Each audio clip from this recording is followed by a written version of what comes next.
Look, I opened this jar of rotten baby food, and well, a butterfly came out. You know, if you're going to go with a gravelly voice, that's going to work one way. And if you're going to go with a high pitched voice, that works a different way, and you just have to do whatever seems to work.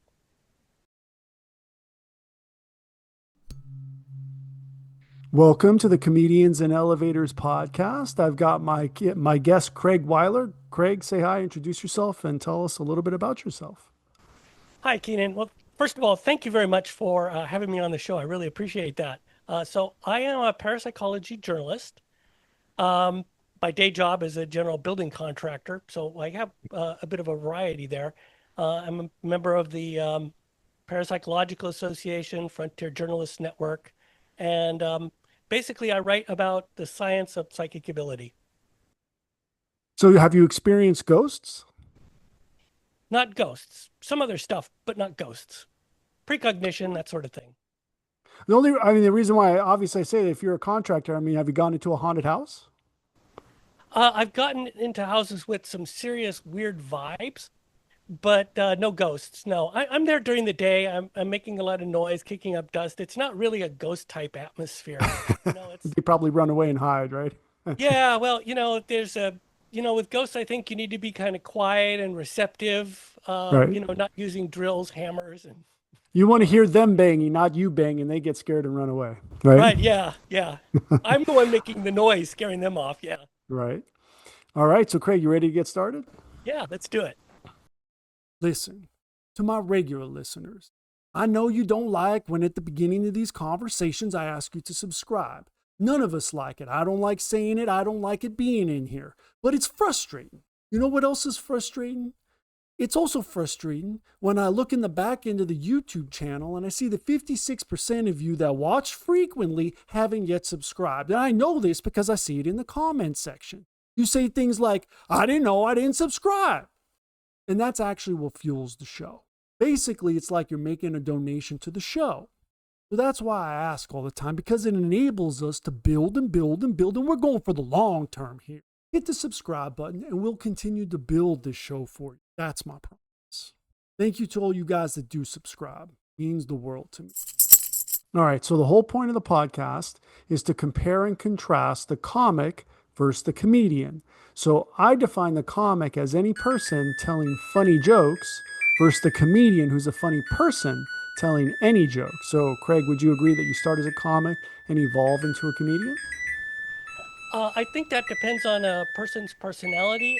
I've seen it go both ways, where some people are just naturally drawn to being a comedian, and some people are naturally drawn to being a comic.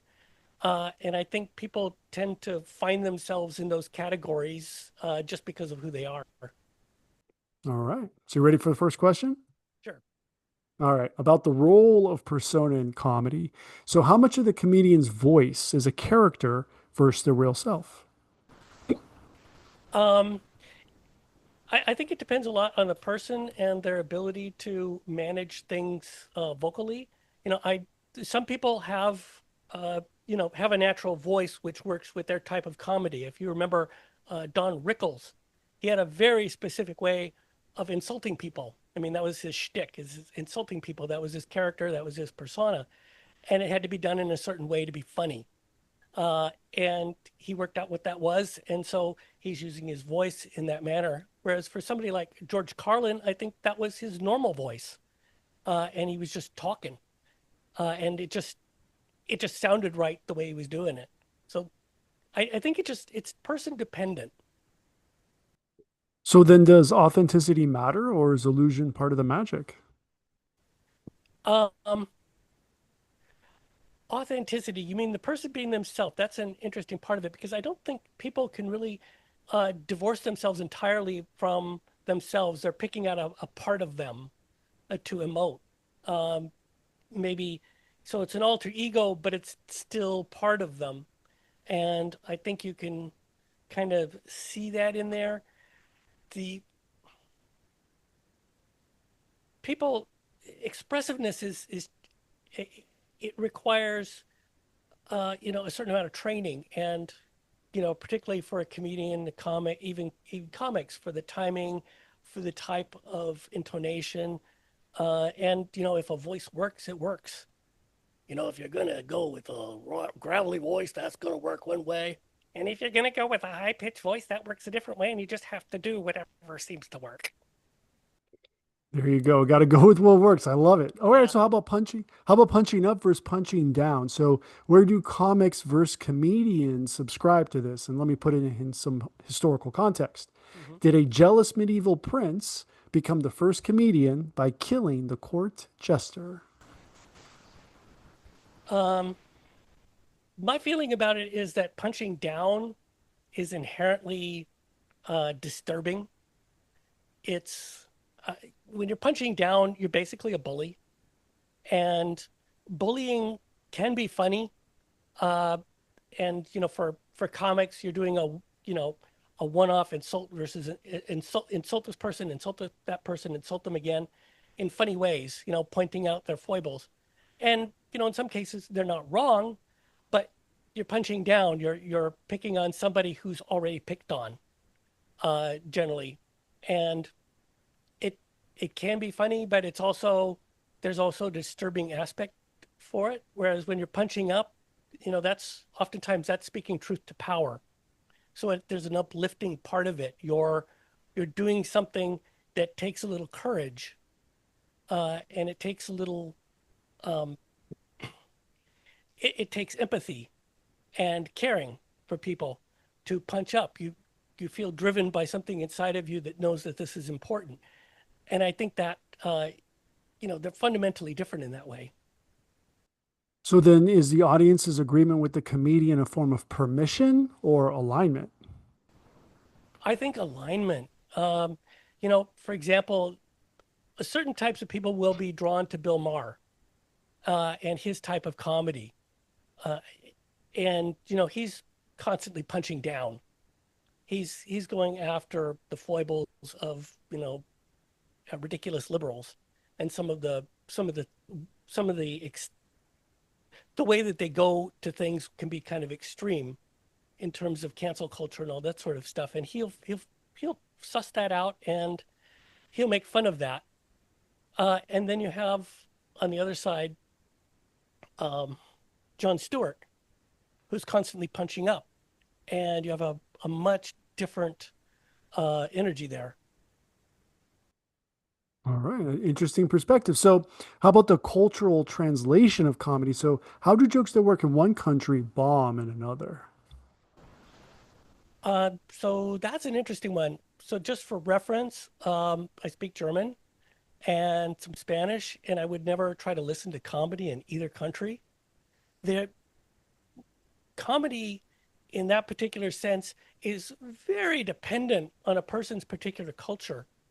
And some of it translates when you're talking about your ordinary human foibles, uh, you know, the things that everybody does all around the world, trouble getting up and, an alarm clock that didn't go off and rushing to work and all these kinds of things. Everybody goes through that. And if comedy is playing on those things, then those are very relatable to everybody. But there's a ton of comedy that's very specific to a particular country. For example, I don't know who the politicians in Peru are. I don't know what I don't know their comedians. I don't know their soap operas. I don't know their TV. I don't know anything about that. So anytime they reference any of that stuff, I I would be completely clueless. And one thing that I was noticing when I was thinking about this question was this not only works across cultures, but across time.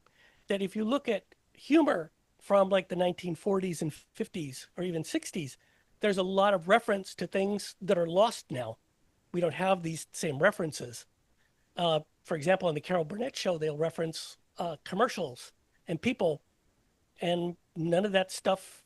If you've been around long enough, um, you remember some of this stuff, but not all of it. So you know, it's very cultural dependent. So then how does the silence when your joke doesn't land hurt? Physically, emotionally, morally, or spiritually? So I've done some comedy, and that's an interesting one. And I, the hard part when you're doing comedy is that you come up with a joke, you think it's the funniest thing ever. Holy smokes, the thing this made you laugh for 15 minutes in the shower when you came up with this joke, and you bring it out to an audience, and there is dead silence. Nobody got it. Nobody, nobody laughed. Nothing. Just it's like waiting for the next one. And this was your best joke. This was Hmm. the one you were like, oh my God, this is gonna make them roll. And it's just dead silence. So I would say, on the one hand, you feel this crushing disappointment. It's just really uh it really hits hard for a moment. And on a spiritual level, yeah, it can be crushing. But that's life, You're the thing is, it's like no matter how badly you bombed, you have to keep going. Um, and you have to move on to the next thing. You can't just sit there and go, why didn't you like it? Why didn't you Hmm. like me? Why doesn't anybody love me? I'm a failure. You can't do that. Even if you I mean, feel like that's it. funny sometimes. Yeah, yeah, it can be. Uh, but you have to be ready for it. Anyway, yeah, nobody loves me. Yeah, yeah. So would you say that comics are more universal while comedians are more culturally specific? Um, I would say, it's interesting. I've seen comedians that were very general. Think like Carol Burnett and Tim Conway. Pretty much anybody can laugh at what they do. And then you have other people that are very specific, who are comics, and that's their stuff would be like it's it's it's funny, but you kind of had to be you have to know the reference. You have to know what it was about and all that. Particularly when they're talking about when making jokes about domestic politics, or maybe a commercial or something like that. Things that are common for everybody, but are specific to a certain culture or a certain group. All right. So, how about love and justice? So, is the highest function of comedy to expose injustice or to make people feel less alone while living with it? I would say that the highest form of comedy is combating injustice, because that takes bravery more than anything else. Comedy does bring people together. It provides a common ground for people to enjoy something and see things in a new way and be surprised by information. But when you're speaking truth to power, when you're pushing back, I think that is spiritually a higher goal. You're pushing back at something that everybody is afraid of. For example, if somebody's making fun of ice, you know, a lot of people are afraid of them, and making fun of them reduces some of that danger to people by seeing them in a ridiculous way.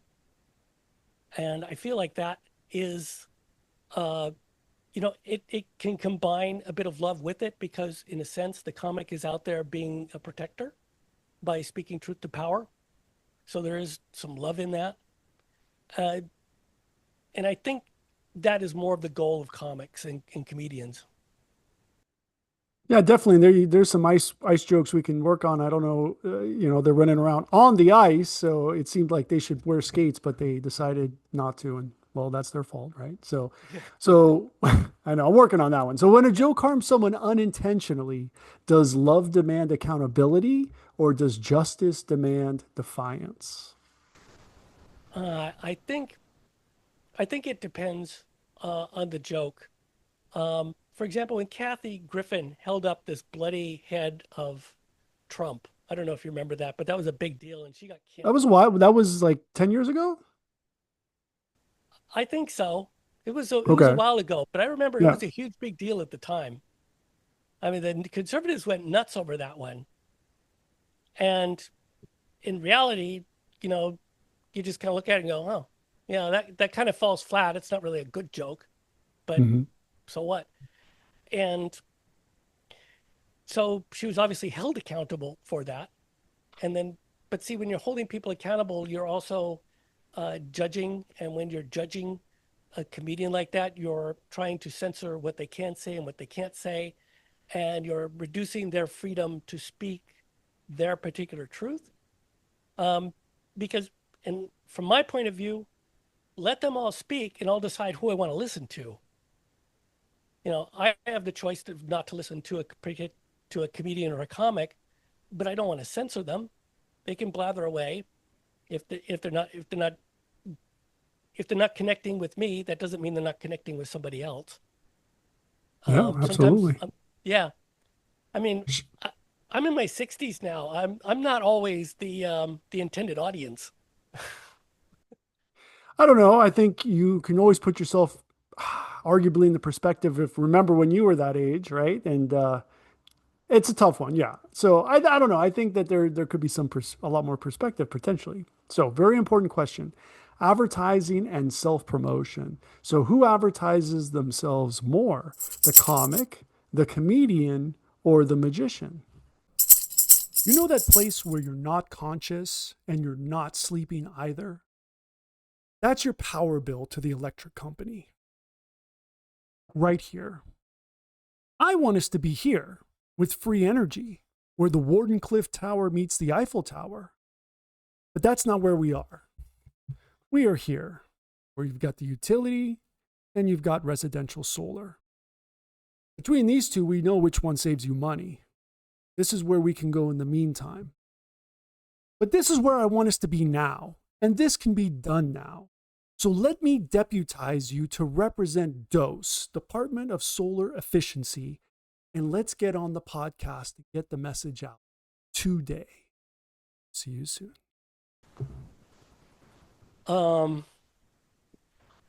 I would say that comics, uh, in particular, need a lot of self-promotion. I think actually comedians do too, probably magicians. The problem with saying who needs it more is that everybody needs to do self-promotion. You're doing self-promotion when you're going for a job flipping burgers. You're self-promoting. In every case, you're self-promoting. You have to self-promote. If you're going to succeed at all, you have to tell people how great you are. You might not believe it inside, but that's what you have to tell people. You have to convince them that that you're worth their time. This is it's a challenging thing, but that has to be done. So I have a hard time saying, well, one or the other, because, when I was doing comedy, those were a lot of poor people there. A lot of poor people do comedy. It's like literally their only shot at something. And without any self promotion, they're going nowhere. You need self promotion just to get off the ground so that when you do your YouTube channel, you don't go back a month later and go, wow, 12 views. I really knocked that one out of the park. Well, hey, got to start somewhere, right? Yeah. Beady, beady, beady, beady. All right. So censorship and offense. So does a comic avoid offense while a comedian courts it to prove a point, like a magician? Well, certainly if it's easier to avoid offense when you're a comic because you have literally the whole world to to pick on. You can pick on getting up in the morning, you can pick on daily life on a job and stuff. Whereas if you're a comedian and you're telling a longer story, you're likely to bump into something that's going to offend somebody somewhere. Because you're trying to also get a bit of a message across in the meantime, at least most of the ones that I've seen, George Carlin comes to mind, that, yeah, you're going to offend somebody somewhere. And that's just part of the game. It's easier to avoid that as a comic. So I think you'd see more of that sort of thing bumping into and offending people as a comedian. All right. So then who survives better in a cancel culture environment? The comic, the comedian, the magician, or the mudslinger? Oh, I think the magician survives easier, hands down. There's nothing political about being a magician. You get up there, you do your tricks, and just vamp for the audience and make it look entertaining, and you're done. Right. That's Yeah. So the magician has it easier than anybody else in that regard, I think. All I've right. never heard. I've heard of comics and comedians and all these people getting hit with cancel culture, but I've never heard of a magician having that happen. No, no, so far not. So, are you ready to enter the multiverse, Craig? Yeah, sure, why not? The All multiverse right. is an interesting place. I mean, you're talking about having several different things. You're talking about basically all these universes operating all at the same time. So, I would exactly, yeah. Infinite. Yeah. yeah, So you ready to go there? sure. Yeah. All right. So board game Zoomcast, play versus performance. So you got to choose an avatar. So if comedy were a board game Zoomcast, are you competing as the colorist avatar, adding tone, mood, and shading, or the Foley artist avatar, building punchlines with soundscapes and timing? Um, so I would far more enjoy being the colorist, setting the tone, the background, and doing that support work there, rather than trying to come up with punchlines. I did that for a while, coming up with punchlines. It's hard. It's There certain people do that better, and it's far harder than you might think. Right. Yeah, like try So coming up with a joke every 10 seconds. exactly, yeah. So then does comedy work better when it's painted vividly or when it's orchestrated sonically? Most of comic is voice. So the control of the voice and getting the timing and everything right and making your voice do exactly the thing you want it to will probably produce better comedy over time. All That's right. Yeah, that's my view. All right. So here on the Comedians and Elevators podcast, we have a tradition where the previous guest asks a question for the next guest. And the previous guest was Dolores Wheeler. And her question for you, Craig, is what is your most favorite comedy? Yes. What is your most favorite comedy movie? Um, Most favorite comedy movie. That would be Airplane. Okay. Yeah, I just that one was silly from the beginning to the end, and you can still be quoted from it. Now I know I'm dating myself with that one, but you know, don't call me Shirley. Yeah. That one's still going after all these years. There's just All a lot right. of from that movie that was funny. So yeah, Under- Airplane. That's the one. All right. So last question. Legacy. Who gets remembered? Will the comics Type 5 survive time? Or will the comedian's cultural point of view be more timeless? Uh, when I think of people from previous eras, whose comedy has survived over time, and uh, when I see that, I would say definitely comedians. Comedians definitely survive better than comics. For example, everybody remembers Rodney Dangerfield, but do you remember his jokes? Right. Um, but if you think of, for example, Carol Burnett's comedy from the 1960s, uh, you remember it, the flow. You remember George Carlin and the flow of that, and Richard Pryor and the flow of that. That the comedians stuff generally you remember more of it because it just sticks with you over time because it's more than just a good punchline. All right. Awesome. Well, Craig, where can everybody find you online? Um, I am frequently on Quora, which is where I like to do answers, but I'm also on Blue Sky. I can be found on LinkedIn, and those are my main haunts. All I right. Yeah, I don't really get into X anymore. No, okay. Fair enough. No YouTube? Um, I I do not have a YouTube channel. No, I All am right. occasionally on Deadly Departed podcast, where I'm a frequent co-host with Jock Brocas, and I write for Paranormal Daily News. All right. Very cool.